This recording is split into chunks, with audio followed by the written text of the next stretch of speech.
Lucas Bergvall and striker surgery, Tottenham latest injury news and return dates. The latest news on Tottenham Hotspur's injured players and when they will return with the Europa League final on the horizon. Tottenham Hotspur have endured a season in which injuries have rarely been far from their door, and that is no different with the Europa League final on the horizon. Ange Postecoglou and his players have faced the toughest of campaigns, with most of the Tottenham squad lost to longer-term injuries at points during much of the season, meaning a stretched squad of only 12 or 13 players for 3 months during the winter. Now they have suffered another flurry of injuries just as a date with Manchester United in Bilbao lies ahead on Wednesday night. The Spurs boss is going to have to get creative with his team selection for the big game in Spain against a United team that has struggled in the Premier League as well but is not struggling with the same availability issues. Here is the latest news on all of Tottenham's injured players and when they could potentially return to action. Dejan Kulusevski. The Swede underwent surgery this week on the patella in his right knee and will be out for some time as he recovers and rehabilitates after the injury suffered against Crystal Palace. Disappointing news, said Postecoglou.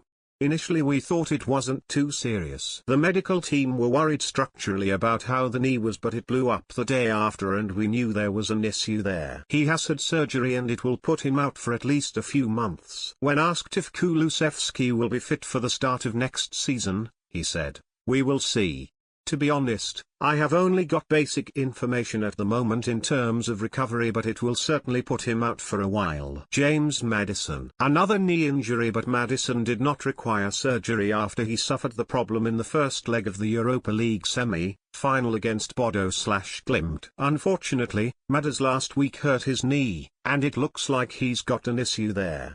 That'll keep him out for the rest of the season, which is disappointing, said Postecoglou. Initial estimates for the recovery period were believed to be around 12 weeks from when it happened, which would have Maddison returning just in time for the new season. Potential return date, late in pre-season. Lucas Bergvall. All eyes are on Lucas Bergvall even though Postecoglou has ruled him out twice, the second time as recently as Thursday, and says he won't be available for the final on Wednesday night. He told that the teenager would have maybe had a chance if the match was 2 weeks later. The Swede turned his ankle in training the day before the semi-final first leg and only got out of his protective boot earlier this week. It's going to be a day-by-day affair with Bergvall as Spurs monitor his progress in the 9 days between getting out of the boot and the final in Bilbao. Bergvall will be desperate to play on the big stage, but it's all about whether his ankle is stable and also whether there is any risk of further damage. Potential return date, fingers crossed for the final despite Postecoglou's insistence otherwise.